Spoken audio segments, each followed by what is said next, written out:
the chances are high that you have a slave mentality. And the reason why is because Black people have been dominated by another culture for a very long time, right? We know that because of slavery, because of colonization. And so when you have been dominated by another culture, you see yourselves through that lens, okay? You see yourself through how they have taught you through their schooling system and so forth, right? You see yourself in a way that society, right, is formed, okay? And with that, I would like to share some examples with you on what to look out for so that you will be able to protect the next generation from the slave mentality. So I'm going to give you some examples and ask you a few questions, and then you'll be able to determine if you're guilty of this or not.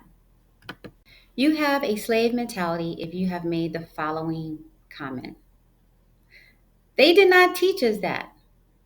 The reason why that comment is an example of a slave mentality is because you already know that you live in a system where you have been dominated by another culture.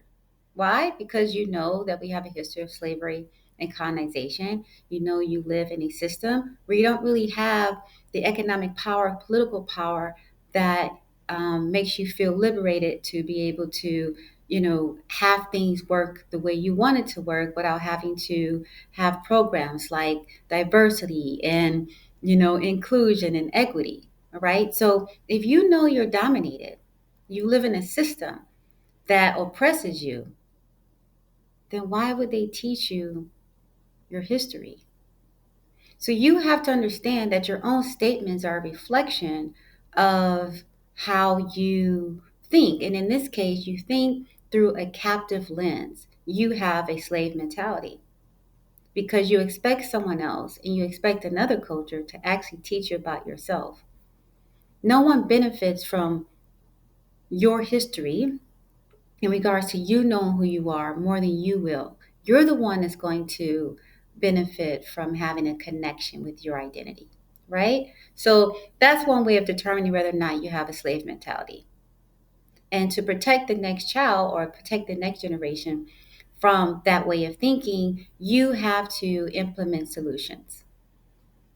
If it's your preference to do business with or to shop at non Black owned businesses or brands, let me tell you, you have a slave mentality. And the reason why is because when you spend your money, that is a social exchange, that is a social experience. So if you feel more comfortable socially with doing business with people who don't look like you, then clearly there's something going on with your mindset. And let me tell you, as a community, you cannot progress economically if you only prefer to uplift other communities. Remember, when you shop at another business that is not Black owned, you're not just shopping at a business and you're buying things that you need for yourself or want for yourself. No, you're supporting families, okay? You're supporting other communities. And while they are lifting up economically, okay, you're choosing at the same time to make sure that your community does not lift economically. So I need you to think about that and understand that behavior. Does this mean you can't shop at other stores? Of course not. You can shop anywhere you want.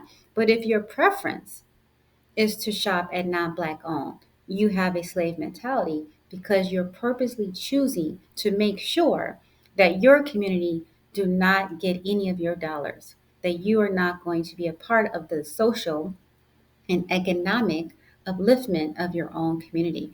I need you to see that and think about it and understand it. Get that.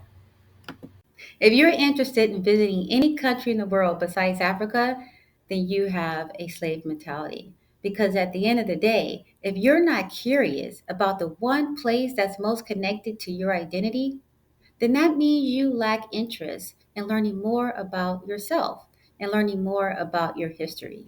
And it's that lack of self knowledge that keeps you enslaved. Okay, slavery is not just physical, but it's mental. And if you don't have self knowledge, then the chances are you're not going to have, right, true liberation because you're free when you have freedom in your mind. The way you think, the way you see the world has to be through your lens and not through the lens of those who oppress you. Okay, now we know that Africa is shared through a negative narrative.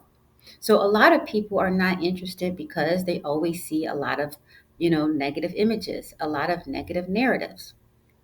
We have to get out of that framework and think on our own. And now that there's technology, there is no reason why you can't even visit virtually, even if you can't afford to visit physically. Learn how to educate Black children. Choose to develop the next generation and understanding from developing so that we may protect the next generations and future generations to come from the slave mentality or to enroll. This is something we must defeat. Learn how to educate because our Black mindset so that is you can protect everything. The next generation. Your reality is based on how you think. Take the course. How you view yourself to learn more, and how we view ourselves as a people carries a lot of energy. Learn how to educate Black children. So we have to do our part to make sure that we have the lived experiences that we want. Click the QR code to that we don't like to have to worry about. Learn how to educate Black diversity so that you can protect the next generation. That's a thing because there's a lot of things happening to keep Black people oppressed. Click the QR code to learn more. In order to not be oppressed, you have to first free yourself. Learn how to educate Black children so that your decisions, so that you can protect the next generation. In a way that is in your best interest. Take the course. That is in our best interest as a community. To learn more.